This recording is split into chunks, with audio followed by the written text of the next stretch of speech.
My grandfather was a bad man, alcoholic, extremely violent, tried to kill my grandmother in front of their kids. One of his less horrible acts was abandoning my grandmother, with their 6 kids all under the age of 12. Some of his kids maintained minimal contact with him. He lived about 30 or 40 miles from my grandmother and the 2 kids who'd stayed in the area.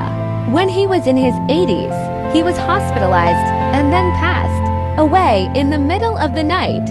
In the morning, his oldest child, one of my aunts, went to the morgue to identify the body and fill out paperwork. On her way, she stopped by my grandmother's to break the news. When she came in, my grandmother said, "Oh, it's a sad day.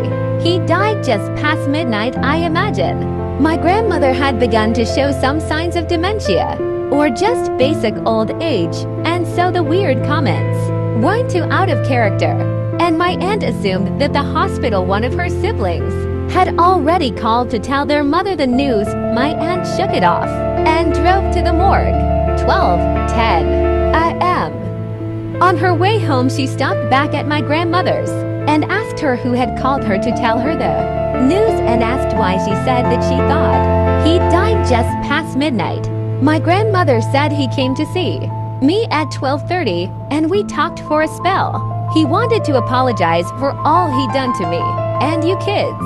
I think he made his peace and was able to move on, so I'm glad for that. My grandmother then resumed humming and doing a jigsaw puzzle. My grandmother knew her ex-husband had died an approximate time of his death because his ghost visited her in the middle of the night.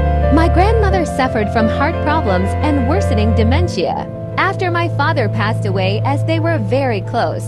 After a few years staying in a nursing home, she could just remember who we were, and that was about it. If you came and ate breakfast with her, she would have forgotten the entire event by lunch. Committed suicide. We waited a few days until a good day when she was more mentally stable to visit. But before we get to the subject at hand, she says deadpan, "Well, I guess Jeff, her youngest, is the only one left." We ask her about it, and she tells us that Terry, the son we came to talk about, had shot himself. Home had any of the details yet and had no idea how he had done the deed, just that he had died.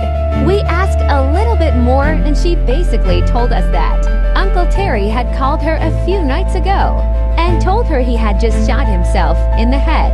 We later learned that he did in fact shoot himself in the head. So, either my uncle's ghost has better phone service than I do, or he was still conscious immediately afterwards and was able to make a call.